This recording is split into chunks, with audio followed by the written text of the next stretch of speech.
It's impossible to do without a tongue. I'm trying to visualize how you would lick without a tongue. I'm trying to visualize how you will lick without your tongue. If you stop eating gluten, you feel way fucking better all day. Whenever you feel shitty, that's because of gluten. You know, calories, that's a gluten. Gut, that's a gluten. Somebody just told you probably shouldn't eat gluten. You're like, Oh, I guess I shouldn't eat gluten. Gluten is bad shit, man, and I'm not eating it. On the menu of Sardis, and they proclaimed it as being the frog capital. Yeah, because their Sardis actually put the city of Rain on that menu and called it the frog capital, so everybody came to. You have those large murals of the frogs all through Rain as well. We go to city of murals, there's murals everywhere in Rain. Oh, yeah. Now you see a city proud of frogs. But boy, are they good eating, let me tell you, they good eating. Y'all, when they all said and done, I have all my mess here, I have my frogs sauteing. This is what they look like when they're done. You're going to show me some respect now. Look at that. We threw that frog around, and all you need to do is lock the screen door of the back porch and get the gun. Keep them out. This is some good stuff right here. All right, y'all, just a couple of weeks ago, Rick and I took a little trip over to the Zushalag Lodge that Blair and his family owns, and of course the family here, Richard. They let us in to cook a magnificent dish of frogs. Remember that? Today, y'all, it is the chicken of the swamp. It's frog legs. Frog legs. Then you go ahead and put it on a plate, y'all, and this is what it looks like when it's done. I just want you to know we're really cooking here. Come on, baby. Coming after you again, baby. Have you ever seen two masters like us working together?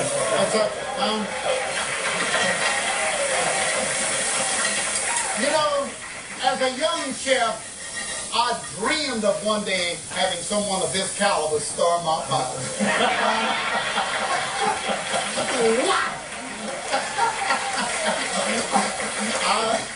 I've stirred his pot, let me tell you. You don't get this guy stirring pots, let me tell you. But anyway, so you're doing the frogs too. Research organizations and schools. If I was to come as a research guy, I'd have a lab coat on, obviously. And I'm walking. Y'all are some weak out there, I'll tell you. And I love every one of you. Huh? Now, let me show you what I have. I have, Rick, and if you want to bring that skillet over, that looks pretty good already, huh? Beautiful, huh? Oh, absolutely it does, huh? Thank y'all so much for being here with us today. I appreciate it so much. Rick and I would like to thank all of you for joining us in the swamps of Louisiana. And remember that man's love affair with hunting is not about the kill, not about the skill, right, Rick? Not about It's all about the feast here after the hunt, right? Right here on the table. We're going to eat frog legs, y'all. Thank you so much.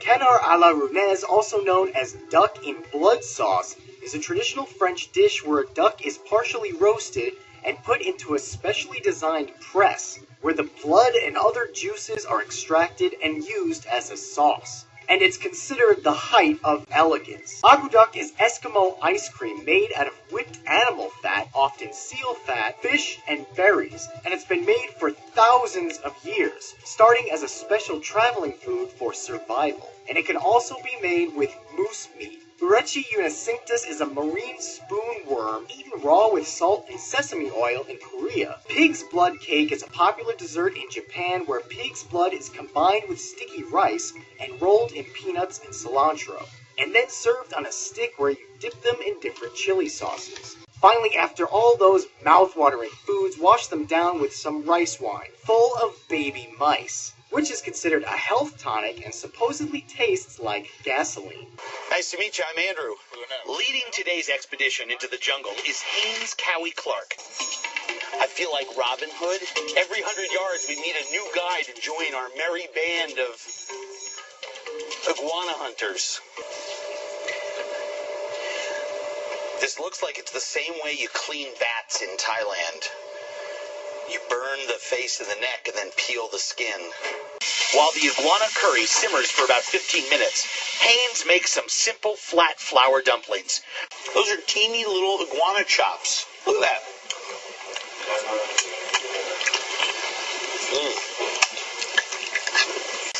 essentially, if you break the crown of that shell, it releases the pressure, and you can actually chase that little guy out of there, it looks like, with the knife. Conch can be cooked in a variety of ways, but it can also be eaten raw. Almost every part of the conch is edible, except for the intestines. That is the penis. Yeah. Right?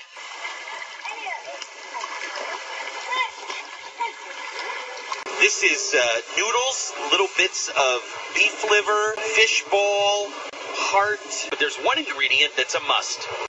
Fresh cow's blood. This is pork after 3 days in the hot sun. Skate is the world's fastest spoiling fish. This is a species that literally pees through its skin, so the flesh is soaked with uric acid. Wow. The garlic, the chilies, the kimchi, the bean paste going on there, they don't even begin to cover up the stink of that fish. Stingrays are abundant.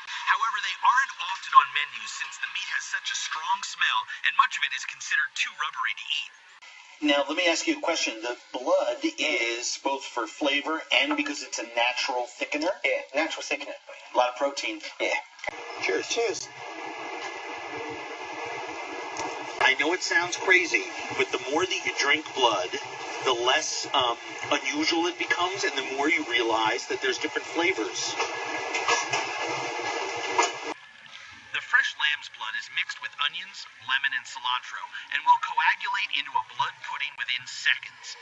Follow the example. Nice color. Yeah. How is that? It's awesome. Really? Wow. The taste is a bit surprising at first. It's a lot like warm, gelatinous sour cream. I never thought I was going to do this. Good, right? The industry-wide secret butchers don't want you to know about. Major suppliers have been caught using a special product known as meat glue to stick together scraps of meat to sell as prime cuts.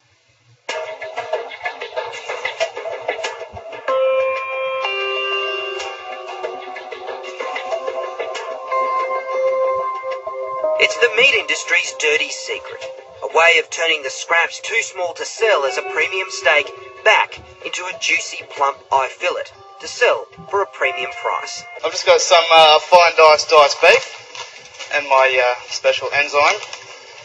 I'm just going to mix it up a bit. Why have we got the masks on? It's dangerous. See that? Don't breathe that in. This powder is transglutaminase enzyme, otherwise known as meat glue. Meat glues come in a number of forms, some produced by cultivating bacteria, the others, the primary ingredient comes from the blood plasma of pigs and cattle, specifically the coagulant which causes blood to clot. In the food industry, it has amazing properties. So just got a little bit here, about a teaspoonful. Yep. Just over the top like that, and with our gloves on, of course, we mix it up. Then roll it in plastic film and refrigerate. 6 hours later, you have a solid piece of meat. And it's not just beef. Pork, lamb, fish and chicken are all stuck back together using this glue. Looks like one piece of chicken. It's unbelievable, isn't it? I've sort of got two concerns. One that is well publicised, which is misleading people. The other area is the microbial side. Microbiologist Glenn Pinner. If this food is sold or represented as a solid piece of steak and you cook it rare, you're really leaving yourself open to get food poisoning. The amount of bacteria on a steak that has been put together with meat glue is hundreds of times higher. And chances are, unless you're a vegetarian, you're eating it on a regular basis. But with current labelling laws, neither butchers nor your local eatery have to tell you you're eating chicken glued together with cow's blood or beef held together by pig. The FDA is giving General Electric the go-ahead on an application that's been pending now for 2 years. So what is this so-called Frankenfish anyway?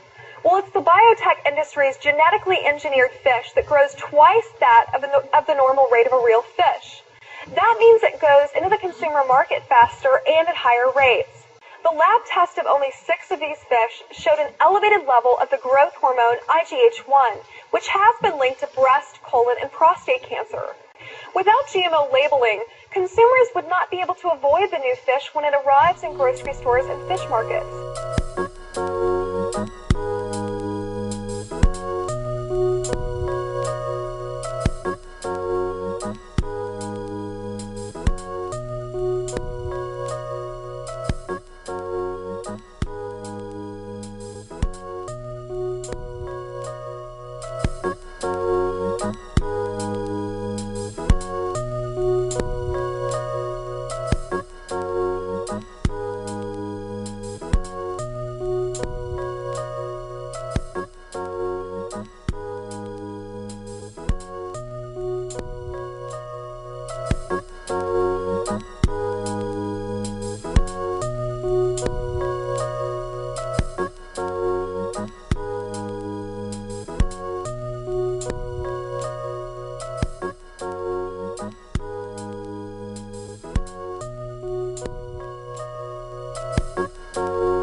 I think that it's easier because he's so obviously healthy. He's never had an aspirin or a Tylenol. He's never had an ear infection. No. I mean, he was breastfed for 18 months, never had formula. So. What about his vaccines? He did get vaccines. So, that was a big, hard decision. No, it's a huge issue now. I mean, the Monsanto stuff makes me crazy, the whole agribusiness, and I think people don't realize that some foods are extinct. You go down to Mexico, and corn was the staple of Mexico, and at one time it was self-sustaining. Right. After NAFTA was passed, there was a line in Laredo, 10 miles long, waiting to come across the border, and now Mexico is dependent on American corn, American agro-products. Haiti was the same way. Haiti used to produce all of its own rice. Then Bill Clinton gets in, and through his NAFTA and World Trade Organization, now they imported rice cheaper than what they could make it, so therefore everybody gave up making rice. Exactly. Now look what that led and to. they're dependent on big agriculture. Yeah. So that was Monsanto dominates. Smooth-talking politicians became more important than But it's important for us to starvation. keep doing, and your message is a very important message to keep getting out. Do you think most people are aware of what happens when we have colony collapse and how important the bees are to pollination? Actually, from what I see at this table, and of course I may get the cross-section of the population that is more aware, a lot of people are. You know that something like 70% of our food is pollinated by bees, and, but like I said, that's from the perspective of selling this product. So the folks that come to this table already know a bit more about honey than the guys who would buy a cooked one in the store, you know. But they have found that most of the major cause of colony collapse being a pesticide. You're getting drugs, so. Therefore, if we were doing more organic gardening and less of the pesticide and genetic engineering, then you'd have more healthy bees, and hence you wouldn't have the colony collapse. It's actually a pesticide that they put on the seeds, and it systemically goes through the plant. And therefore, you can't escape it. You know, once it's on the seed, the plant takes it up. It's in the leaves of the plant, and in the pollen and everything. And it only takes a couple parts per million to disorient the bees and get them lost. Now, a lot of the honey coming in the United States is coming from China, and it's not really pure honey. This says pure, raw, and unfiltered. Yeah, this is the way you got to buy it. So yeah, it's like most other foods. The less you do to it, the better it is. Why wouldn't you use genetically engineered seeds, and why wouldn't you use pesticides like so many other farmers do? Glad you asked. We've been organic since 1976. My mom and dad started back in 1976. They started here in 1982. They were organic before the certifying agencies or anybody else even came around. And back then, people asked, well, how can you be organic? And the famous answer is, and still is how the Indians do it. But the other part, sorry about the question that you asked about the GMOs, is because that's suicide.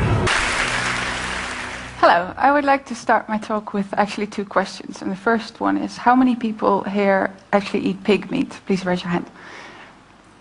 Oh, that's a lot. And how many people have actually seen a live pig producing this meat in the last year? In the Netherlands, where I come from, you actually never see a pig, which is really strange, because on a population of 16 million people, we have 12 million pigs. And, well, of course the Dutch can't eat all these pigs. They eat about 1/3, and the rest is exported to all kinds of countries in Europe and the rest of the world. And I spent about 3 years researching, and I followed this one pig with number 05049 all the way up until the end, to what products it's made of. And what was striking to me is that the farmers actually had no clue of what was made of their pigs, but the consumers, as in us, had also no idea of the pigs being in all these products. So what I did is I took all this research and I made it into well, basically it's a product catalog of this one pig. And it consists of 7 chapters. The chapters are skin, bones, meat, internal organs, blood, fat, and miscellaneous. You probably start the day with a shower. So in soap, fatty acids made from boiling pork bone fat are used as a hardening agent, but also for giving it a pearl-like effect. Then at breakfast, the pig that I followed, the hairs of the pigs, or proteins from the hairs of the pig, were used as an improver of dough. That's what the producer says, it's improving the dough, of course. In low-fat butter, or actually in many low-fat products, when you take the fat out, you actually take the taste and the texture out. So what they do is they put gelatin back in order to retain the texture. Well, when you're off to work, under the road or under the buildings that you see, there might very well be cellular concrete, which is a very light kind of concrete that's actually got proteins from bones inside, and it's also fully reusable. In the train brakes, at least in the German train brakes, there's this part of the brake that's made of bone ash. And in cheesecake and all kinds of desserts, like chocolate mousse, tiramisu, vanilla pudding, everything that's cooled in the supermarket, there's gelatin to make it look good. Fine bone china, this is a real classic, because the bone in the fine bone china gives it its translucency and also its strength in order to make these really fine shapes like this deer. It's used in paint for the texture, but also for the glossiness. In sandpaper, bone glue is actually the glue between the sand and the paper. And then in paintbrushes, hairs are used because apparently they're very suitable for making paintbrushes because of their hard-wearing nature. But I didn't want you to miss out on this one, because this, well, it's called portion-controlled meat cut. And this is actually sold in the frozen area of the supermarket. And what it is, it's actually steak. But what happens when you slaughter a cow, at least in the industrial factory farming, they have all these little bits of steak left that they can't actually sell as steak. So what they do is they glue them all together with fibrin from pig blood into this really large sausage, then freeze the sausage, cut it in little slices and sell those as steak again. And this also actually happens with tuna and scallops. With the steak, you might drink a beer. In the brewing process, there's lots of cloudy elements in the beer. So to get rid of these cloudy elements, what some companies do is they pour the beer through a sort of gelatin sieve in order to get rid of those cloudiness. This actually also goes for wine as well as fruit juice. There's actually a company in Greece that produces these cigarettes that actually contain hemoglobin from pigs in the filter. And according to them, this creates an artificial lung in the filter. So this is actually a healthier cigarette. Injectable collagen, or since the 70s, collagen from pigs has been used for injecting into wrinkles. And the reason for this is that pigs are actually quite close to human beings, so the collagen is as well. Well, this must be the strangest thing I found. This is a bullet coming from a very large ammunition company in the United States. And this heart valve, it's actually a very low-tech and very high-tech product at the same time. The low-tech bit is that it's literally a pig's heart valve mounted in the high-tech bit, which is a memory metal casing. This can be implanted into a human heart without open heart surgery. So I called them up and I asked, can I borrow a heart valve from you? And then I didn't hear from them for weeks. So I called and I asked what's going on with the heart valve. And then they said, well, the director of the company decided not to borrow you this heart valve because he doesn't want his product to be associated with pigs.